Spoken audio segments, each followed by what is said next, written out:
When the Ogun state government thought of constructing a 32-kilometer road that would link Songo with Bega, everyone applauded the initiative.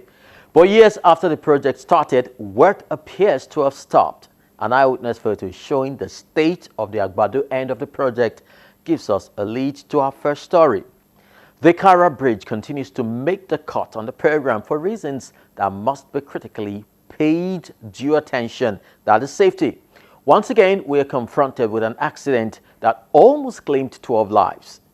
Ikorodu axis of Lagos State boasts of some of the best road networks, especially when entering from Lagos. However, deep into the heart of the town, you'll find major access roads completely neglected, one of which is Igbe Road in Igbogbo Bayeku.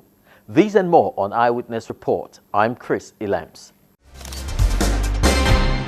Residents of Agbado and its environs are disturbed by what their axis has become due to what they claim as abandoned road construction and expansion project. They are left in the dark as to what the Ogun state government is planning. We visited the area based on an eyewitness photo sent to our portal. Agbado Road is shared by Ogun and Lagos State because it's within the borderline of both states. While the Lagos end is manageable, the Ogun axis is in a state of dilapidation.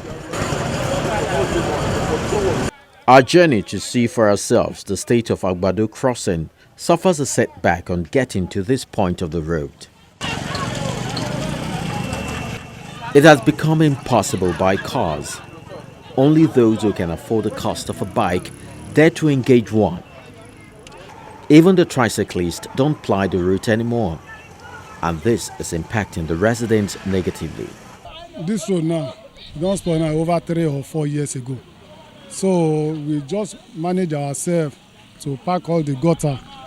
We can Mara people that we they use them. Anytime that we are doing the environmental, we they pack all the gutter. Nobody they support us. That we they do since that time before the road comes spoil pata by last year. So nothing we can do again. That's why we beg government. They can't help us do. Some of those we spoke to claim it has not always been this bad, and all efforts put into remedying the situation has not paid off yet.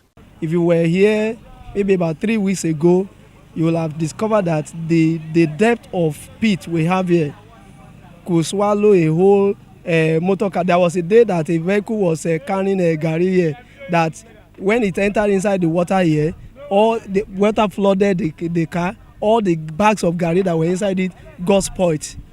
So no small vehicles can pass this place until, by that time, just about 3 weeks ago that some individuals came to pour sand here. And just yesterday they brought, land that the guy here brought this trailer load of hardcore stones that they now use to sand feed this place. If you were here 2 hours ago, you will see this trailer here that blocked this place, that nobody could, even those people that apply Okada or around that place, they couldn't follow that place again. They had to be negotiating through other means to pass through this road, and it has spoiled a lot of things. Those who have businesses on this side cannot do it. That organizer, if you ask him how many days, how many months has he gotten work to do in this place, he will tell you that that it's been very long. I don't know how he's feeding his family, because when the road was bad, there was no way he could, and the same way it affects virtually everybody that has business on this side. Since the road got this horrible, cars now use an alternative route just by the train track, which also is far from being okay. For us to get to Agbado Crossing, we were asked to take an alternative route, which is Okearo Road. It wasn't a pleasant experience too, with several potholes, ditches, and an atmosphere of reeks of neglect. Here too, the people could not hide their displeasure. Before the dualization, the road was bad, but not as bad as we are having now. Formerly, vehicle can pass, but with some inconveniences. But now it's a deadlock. You come, and the road is from Sango down to Ijoko, from Ijoko to Agbado to Baga, Ojodo Baga. What they have really done on this road was that they try to have about 4 bridges there. One at Ijoko, where I don't think it's necessary. One at Agbado, another bridge at Yewa on this side, one bridge at Akute, another one at Alagbole. None has been completed. Started and not completed. A lot of houses are destroyed, a lot of businesses are destroyed, but ups I'm talking to you, nothing is being done on that road. A vehicle cannot move from Okearo down beyond Agbado. From Agbado, you have to get a way of moving by commercial vehicle or Okada. And from Ijoko down to Sango, a good job was done there. They did a good job there, perfect, and very people are happy. But from Sango down to Okearo, to Agbado, to Akute, to Alagbole, it's a no-go area. Businesses are affected, shops closed down, and a few that are opened barely have patronage. When I retire, I started, selling cement. But this is the shop that I'm using before. But when they said they want to do all this road, we started pull it off.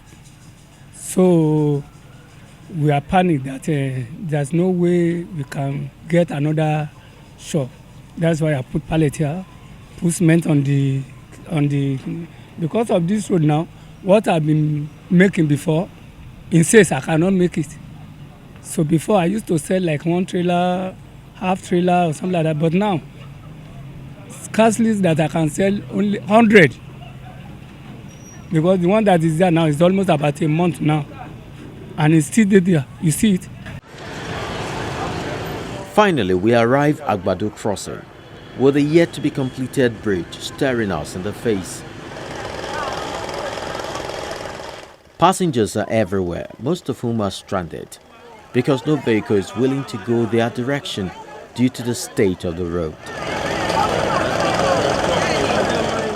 A few who attempt to go further down the Agbado road are left with bitter tales. I'm a driver, as I'm now, as there is no work for me, when the road have already spoiled all the buses. So for here, we are suffering too much, as if we are not in Nigeria. I didn't know maybe they count us Nigerians are present at all, because the road is very, very bad. So that's the problem we are having here. And if they can help us to do the road, we will be very, very happy. The dilapidation of the road is so frustrating for bike operators, bus drivers, and even pedestrians. As for these residents, the Ogun State government shouldn't have begun a project they were not willing to complete. For the past 2 years now, there's no access road for us. You can see the major road as it is. So people are now suffering. They go about all these houses before they link the major road outside there. So we go a lot of here in this area. Even if it is just only one lane, they just come and fix this road for us, because the suffering is too much. There is no access road, there is no market, there is nothing. Even our children are suffering. We have to employ Okada people to carry our children before they can come out. This road links to many communities. There is Adinyon, there is Opelu, there is Muta, linking to Ijoko, linking to Sango. At least for here, I'm using the 4 buses. It's remain one now. Each bus at times has 3 months. It will break down. We are just begging. You should please to help us for this our road. Every day supposed to give me, let's say, 10,000 naira. But now at times 3,000, 4,000 per day. And the one itself, you cannot use it to finish the bus if the bus breaks down. In an attempt to carry out this project, some houses and fences were pulled down with a promise by the state to compensate those affected. But this landlord says, besides the suffering and trauma they go through every night and day due to the poor state of the road, the state government is yet to reach out to them. They came and do demolition. November 2013, 3 years already. And in doing that, he told the community generally that he's going to compensate us for demolition. Well, he has not done that. Now look at the road. No vehicle, no business, nothing is moving here again in Agbado. In the night, a lot of this petrol tanker passes with fear that they should not fall down and then get ablaze. So we don't have enough time to rest in the night. So we are now appealing to him, seriously, the state governor or the federal government, to whom it may concern, they should come to our rescue. Put the road habitable and passable for everybody. Let everybody who we say there's no work in Nigeria. Yes, there won't be work when these things are happening. A lot of people are benefiting from this road, trying to put one thing or the other in the mouth to make sure that the household is in order. But when situations become like this, then what happens? Most of those who relocated here hoping to build their businesses are now left in ruin. It's affecting business seriously. I came here about 1 year ago. The moment I entered rainy season, everything went down. No more customers. Customers are afraid to come. You watch at the road, it's so terrible. It's so terrible that people don't come again. When you see customers once in a while, they will tell you, I will have come, but the road is not good. We can't come to your shop. The shop is now very bad, very terrible. People don't come again. It's affecting business here. And yet we are paying government rate. We are paying trade permit. We are paying extension and so on. Everything I do, cooperating. And we should see them. When there was time of voting, we voted. And they were promising that they are going to do it, they are going to do it. We are all happy. After election, they came and greeted everybody. Well done, well done, we are happy. And we thought everything is done. But nothing. At the time we started hearing stories, it is federal, it is state.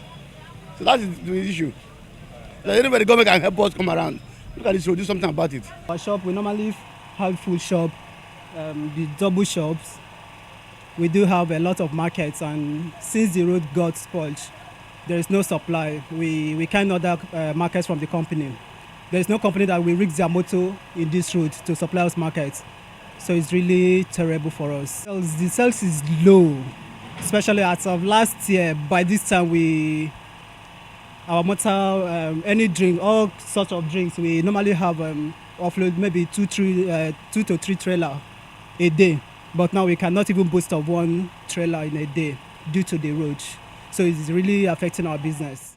It's a harvest of sad tales here in Agbado, breeding disaffection for government that once struck the right chord, now churning out discordant tunes.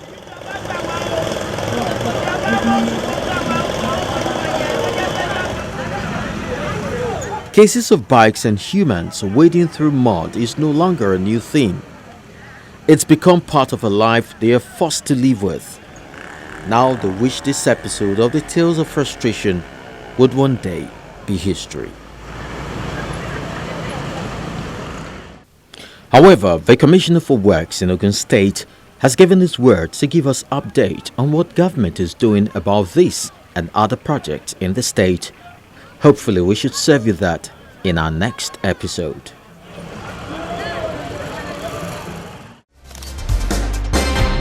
We have a number of photos you sent to our portal and we'll be going through some of them shortly. But before then, this is just to let you know that you can contribute your quota to solving some of the challenges in your area by making use of the channel's TV Eyewitness portal. Begin by downloading the app on any of your mobile device, tap to launch the app, then swipe to reveal the Eyewitness icon. Just follow instructions on how to get your photos or videos uploaded. Now let's have a look at those you sent for the week. Abu Hanif sent a photo of a dilapidated link bridge in Oyo Ishenyi. You say the road links lower and upper Ogun part of Oyo State. You call this a bridge to danger, and so you want government intervention as soon as possible.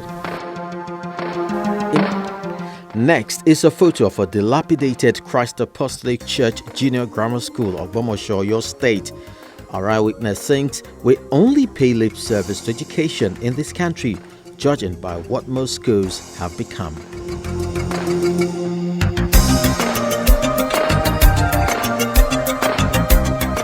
Imane Siet's photo reveals the state of abandonment of the Office of Local Education Authority, ABAC, in Akwa Ibom. You claim with a fallen wall and a blown-off roof, people still work within the building. Steve thinks the government should declare a state of emergency on the Mina Suleja Road, which has become a death trap. You decry the level of neglect there. Tokpe Francis is bothered about the condition of the road that leads to the federal housing Lugbe in Abuja. Francis says AMAC should come to their rescue as they've suffered too much.